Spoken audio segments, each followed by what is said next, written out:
Hello, everyone, and welcome to the Imperial Holonet. That is the name of this podcast. I'm JID123. And I'm PNC Red Leader. And today we are going to do a commentary on an episode of one of our favorite shows, Star Wars The Clone Wars, Season 4, Episode 19, Massacre. An episode that I only watched like a month ago for the first time. And one of my favorite episodes of Season 4, which Season 4 has always been one of my favorite seasons of Clone Wars. I think it's probably the best. If not... Nope, it's the best, I think. Yeah, probably, especially because... It's the darkest. Ooh. 5 might be the darkest just because... Well, no, wait, no, this season because the slave arc is in this season, which... And the Umbara arc. But the slave arc is on-screen suicide. I don't remember on-screen suicide. I always remember the slave woman jumps over a ledge and kills herself, and Anakin can't save her. That happens. And also the and Rex throwing a spear through a guy's throat into a computer. Ooh. That was so... I love that moment where Obi-Wan's like, "Oh, I'm a Jedi. I won't kill you, but a clone can." But so anyway, on to the episode. Okay, so everyone have their little everything have their setting on 000. You get timestamp 0. Put your hand on the mouse or play button, whatever you're watching this. Press play right now. The Clone Wars title pops up. And I love this theme. So one must kill the other. I really miss these opening fortune cookie kind of things. Oh yeah. Rebels doesn't have those, but here's Savage Opress, who is a character who I know everyone loves the Night Sister arc. I think it has positive things about it. I never liked it. I like especially not Savage Opress. I like it. In my opinion, he's just a brute with no real character. I agree with Jen Sarai on him. He's kind of the embodiment of the problems with Clone Wars. I love Clone Wars, but he is the embodiment of the flaws of that show. I think they wanted to give him a character, but then just decided to go with Darth Maul, which probably was the best option, because I thought the Darth Maul arc is my favorite. I don't know how those bows actually work. It's always been something that I've never understood. He's like, are those powered dark side? Or are they... I get that it's Force magic, but I kind of wish... I don't know, I kind of wish they'd explain the Force magic a little bit more, especially because we only see these people doing it, so it's almost played off like Force magic is something that... they almost play it like Force magic is something that primarily just these No, use, the Sidious... Which luckily Season 6... Well, I was just about to say that Season 6 does show us the classic Sith thing of rituals and stuff like that, which is especially consistent with Sidious, since one thing that I always love about that character is he hates lightsabers. We kind of show that here with his Force powers throughout the show, where he activates a lightsaber twice, I guess, in this entire series, once of which in a dream state. Because that's just who Sidious is. So I kind of like how... I wish we were that, though, because again, the Night Sisters are cool, but I kind of had a more direct... Like I wish we saw the Sith doing Sith, because Sidious is somebody who you can do that with a lot, because somebody who doesn't like lightsabers and prefers the Force, and well, I guess he's not much of a Force magic. Well, have you read the Son of Dathomir arc, the comic that's based off those old clips of Clone Wars? Not yet. I haven't. Oh, okay. I don't want to spoil it then. Let's see what.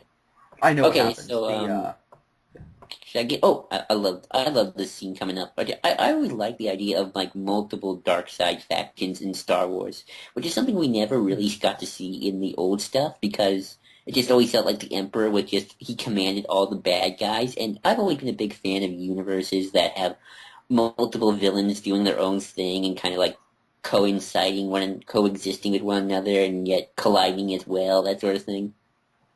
Mm-hmm. And that's something that Clone Wars, I think, has to do, because you can't just have...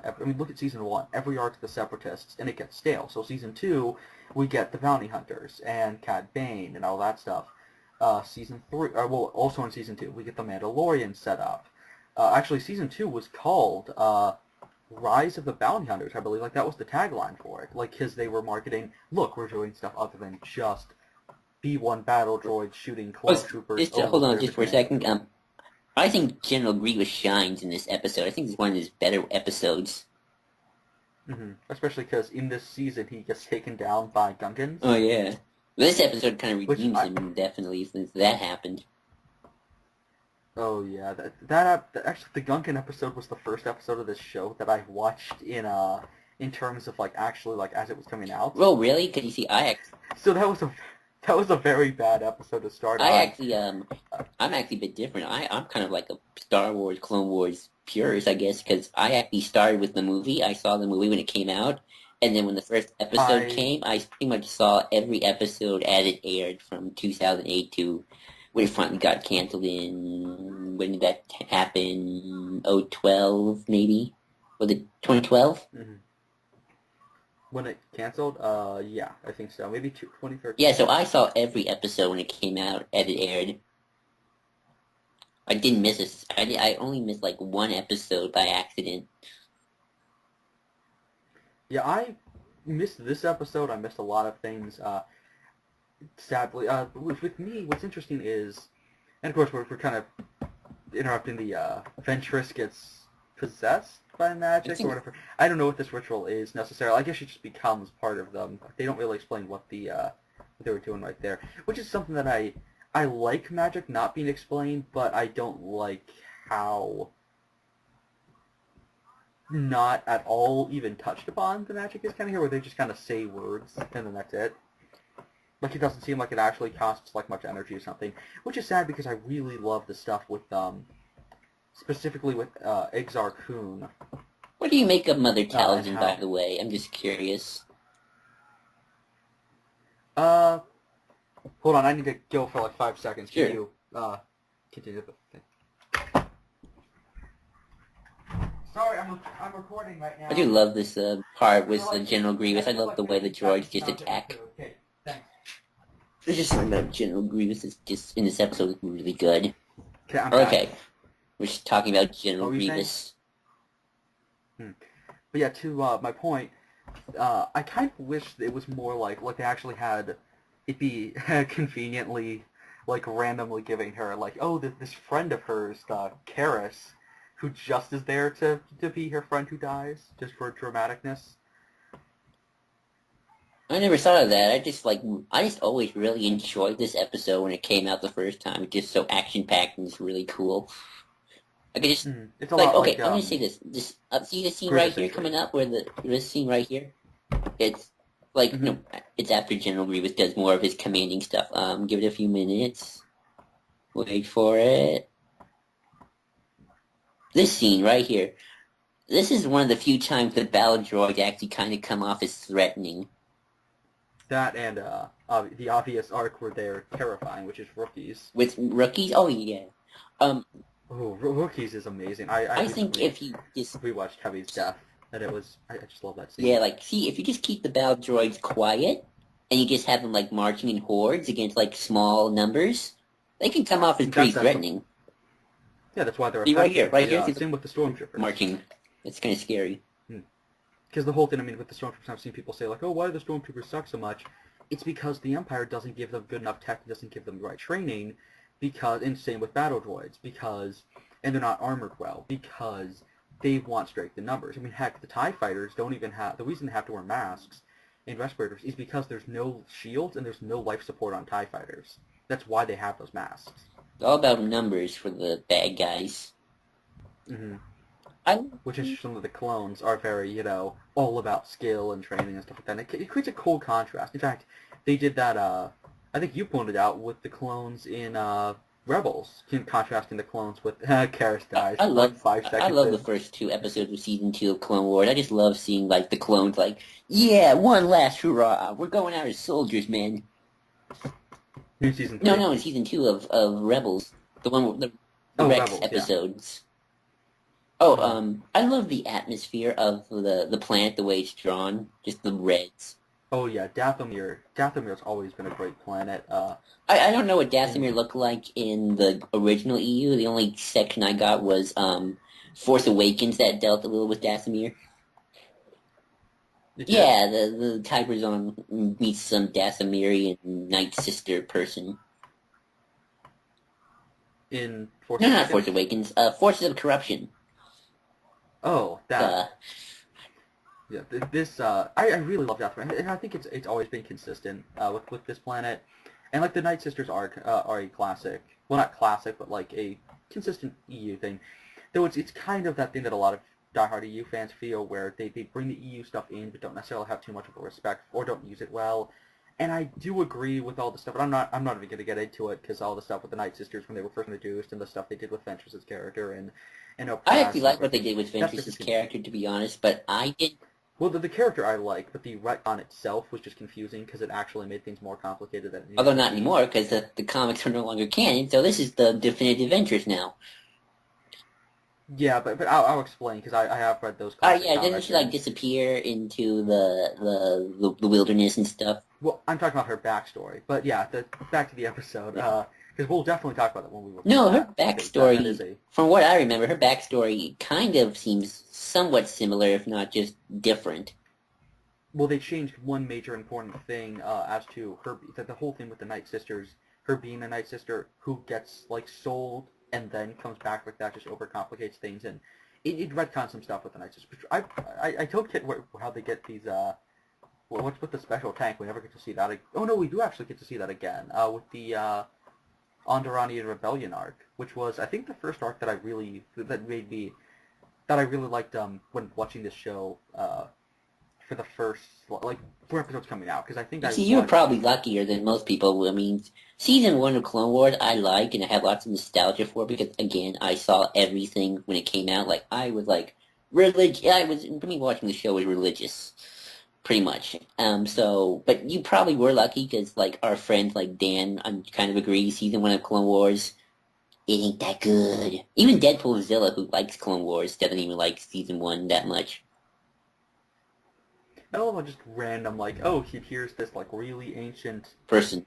There's like this episode cuts a lot of corners in terms of storytelling, which I think works just because it's action packed. It doesn't need to be. Though I do feel like it needed a follow up episode that worked with this stuff. And yeah, I get that we have some of Dathomir, but even if that did get made, it was going to be in season 6. We kind of needed an episode after, like right after Well, this. Clone Wars is Though different I than do like the Rebels because fact. it's an anthology series. It's kind of like, we have an arc of this, then we'll go back to maybe we'll follow it up later, but then we're going to go to like something else. It's sort of like, we start off with the Darth Maul stuff in season 5, then we have the Onderon, is it Onderon? I would get them mixed up with Yeah, Onderon Onderon. stuff. Oh, here comes something really, this freaked me out when I first saw it. Oh, the Oh yeah. zombies. It's great battle droids versus zombies and everything, which this is probably the best usage of zombies in the Star Wars universe, because I know people like Death Troopers. I don't. I really Oh, I don't do, I like am Death waiting for Troopers. that I don't. Stormtrooper zombie game. You know that we're going to get one eventually. No, we aren't. We are. If they do Okay, here that, comes something okay, here's freaky. So, here's Clone Wars becomes a horror show at points. so here's something about Clone Wars that you can. Something. Oh, that's scary. Ooh. So here's something. You see, that's why this show is so much better than Rebels, is it can do stuff like this. Well, the difference between Rebels is that when Clone Wars was on, it was the only game in town, and that did you? I have an interesting story I found out. Apparently, during the movie, they were having trouble with a scene, so they came to George, asking what some advice or stuff. And he said he just gave him a couple $1 million and said hire 50 more animators. So that was George's logic behind running the show. Just throw more money into it. He didn't care. I found someone on a Star Wars podcast, Star Wars Underworld, said Clone Wars was pretty much run by an eccentric billionaire. Yeah, And pretty it much. shows. It was run by Bruce Wayne. Pretty much. And it shows. I mean, it shows both in the good ways and the bad ways, too. Like, the good ways are like episodes like these. But then the bad ways are, the Well, droids actually, like are. episodes like these are actually. This isn't a bad episode, but I think this episode kind of shows the potential of what the bad ways were, which is action, kind of like it's a high budget, kind of high stakes, action thing, but it's not as much on, story. Like it works. Which, by the way, here comes the Return of the King scene. Well, yeah. I don't know. I think this, in terms of story, I don't know. I think in terms of Seriously, story, this is so much like the Army of the oh yeah, Dead totally is. guys from Return of the King. But like I was saying, in terms of story, I think this is technically a continuation of Ventress's story arc. Yeah, my problem is it's it just kind of like randomly, oh, and Ventress lands here, like comes back. Like, I feel like it's a cool episode that kind of tries to tie in some plot threads and start a new thing for Ventress. My problem is it's hastily done, and it feels like it should have been either 2 episodes or it should have been closer paired with another Ventress episode. The thing is, I don't necessarily like the execution. I like this episode, but I don't like the execution per se of how they get to Ventress becoming a bounty hunter, but I like Ventress as a bounty hunter. So I can accept. I don't know. I bought it. Doing I felt sort of natural. Didn't the Darth Maul stuff happen after this episode? I always forget. No, the next episode is, well, okay, fine. The next arc is the bounty. Oh, that's right. It's the bounty hunter stuff, then the Darth Maul stuff. I always forget. Yeah, but the problem for me was always, I think we needed, like she just kind of shows up in this episode back home. I feel like that might have maybe needed some progression and stuff like that. Because you kind of forget, because the Dathomir stuff isn't the most memorable, especially because it's weird to have, that this season opens on such a weak note, so, hold on, when was this episode in terms of this? Well, this was actually at the end of this season, which I always felt like this was just a weird way to end the season. Like, I get that the Dathomir arc was a really big thing in the previous season. Well, no, they didn't end the season here. They ended with the Darth Maul stuff. Well, I mean with this, like, continuous Night Sisters thing, because they are technically Dathomirian. Oh, right. But yeah, I do love the fact that they're just on one of these droid, AATs. Right. I miss these tanks. Like, I really like the Clone Wars era vehicles and stuff like that. Like, this is an episode that really does do a good job of showcasing not only how cool the Separatists can be, but also... Look at the animation here, man. I mean, look, the lighting, the mood, the way the droids look. I mean, even the sillier Bay 1 battle droid, which are... Oh, here comes Grievous. Again. They don't get a single comedic line. That's what's great. No, well, they do talk a little bit, but more just technobabble. Oh, here. Well, yeah, I mean, they don't get a comedic line. Oh, and line. here comes probably one of the best Grievous moments ever. Yeah, well, my only problem is he doesn't win by being a great warrior. Like, he does act like one for the most part, but... They're going with... the thing with Clone Wars is they use Episode 3 Grievous, not comic book and 2D Grievous. Which is sad, because that was my introduction to Grievous. Because the thing you have to know about me is I did not like the show when it came out. Like, I remember, I didn't watch the movie, but I remember seeing clips of the show, and hearing that Anakin had a Padawan. And as somebody who grew up with the Clone Wars, I didn't read the Clone Wars comics, but I knew I followed them, and like the 2D show was my Star Wars and stuff like that. I saw the 2D show too. I even saw the 2D show before Episode 3, so as you can imagine, that helped me a lot just with figuring things out. But the thing is, which isn't a good thing for the movies. Or I mean TCW, when going into this show, like I refused to watch it. In fact, I remember this one where my friends were actually, I was going to a birthday party because this was. I think I was in middle school at the time, and I was going to a birthday party, and my friends were watching the Clone Wars movie, and I was like, oh, this looks so dumb, because, like, Jabba was there, and I'm like, really? have to tie Jabba into this? And, in fact, to the point that just for my own benefit, I wrote little rants just to make myself, like, just because I really didn't like the show about how stupid it was that Anakin had a Padawan, and how dumb it was that the clones had personalities, and then it wasn't until I actually watched Rookies till I realized why that show worked. Really, I was the opposite. I for one thing, you see, as a kid, I was terrible with continuity and stuff. Like, I didn't care. So it's like, oh, this is kind of like the 2D show, because, you had Asajj Ventress there, and I was like, oh yeah, I remember her. She was introduced in that, so I just thought, this is just continuing those adventures.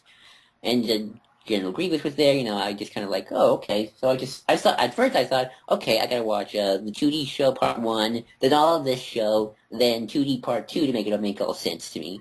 So I was kind of the opposite, and plus, again, I watched this show religiously. Like, I saw every single episode when it came out on Cartoon Network at 8 o'clock, couldn't let anyone in my room, had sat down and just watched it. So as you can, and I just did it for 5 years. Just always enjoy it, so I guess we're kind of the opposite in terms of our Clone Wars viewing experiences. Mm-hmm. I mean, I love the show, but, like, at first I really didn't... Well, how did he kill that Dathomirian? I don't know. Or I guess he stepped on her. But, yeah, to the episode, I find it weird that Dooku gets bested like this, Or at least, I don't know, Dooku was never great in the... Oh god, that looks horrifying. I don't know. But I bought it. Dooku is still just a Sith apprentice, and Mother Talzin's is, I want to say she's, like, not on Sidious's level, but she's definitely close. Yeah, my problem was, I feel like he should have, at the end, at least overcome her instead of Grievous just being a brute for him. Like, I get that he shouldn't be able to beat her, but I feel like the fact that he essentially accomplishes, like, I don't know, in the show, Dooku's really just, I don't know, he's the biggest letdown of the series, unfortunately for me. I don't know. Because he's not as strong as he usually is, and the big thing with Dooku here that I dislike is the fact that he's so generically evil, and isn't as like skillful and doesn't have as much finesse. In the Clone Wars movie, he's great, but in the rest of the series, he just kind of shows up in the occasional episode. I do like him in the Hondo arc, though, the first Hondo arc. But other than that, I feel like he's just kind of, he doesn't actually get to do much. I don't know. Except for getting beaten up and tortured here. Like, the thing with Dooku is he's such a fascinating character, and he doesn't really get touched upon. He's just kind of the leader of the face of the Separatists. And that's really disappointing to me because, you know, he's a character who in the EU wasn't this pure evil, horrible person. He had such a specific viewpoint, and you know, here again is a good example of the droids being threatening. When you just give them all numbers and stuff, look, they're just overwhelming them. Yep. Okay, here comes the confusing part for even me. And even though I still like this episode, like, what happens to Mother Talzin? Does she die? Does she just run away? Like, it... But yeah, that was the weird thing, because he goes to stab her, and we're like, it looks like, oh, she can just not be stabbed. But then in Son of Dathomir, spoilers for that book, Grievous just impales her with 2 blades. Wasn't she already dead in the Son of Dathomir or something? Yeah, she's officially dead. There's a corpse and everything, but it's just weird to me that we kind of don't, you know, establish what her powers are necessarily, which kind of, again, goes back into that. They sometimes kind of cut corners in terms of storytelling with this character in particular. But yeah, here I guess she's not dead. It's kind of like, this is like her Obi-Wan sort of moment. She's the Obi-Wan for Asajj Ventress. Mm-hmm. And then she'll be like, wait, like we'll find out that Ventress's master isn't actually dead. Well, like the bounty hunter. They never went into that actually. That the pirates who killed her master aren't actually dead. They were her master somehow. He shot himself, and that you know, she's gonna be like, well, that what I told you is true from a certain point of view. Well, isn't Ventress, spoiler alert, dead already? Yeah, she sadly was killed in what do you call it?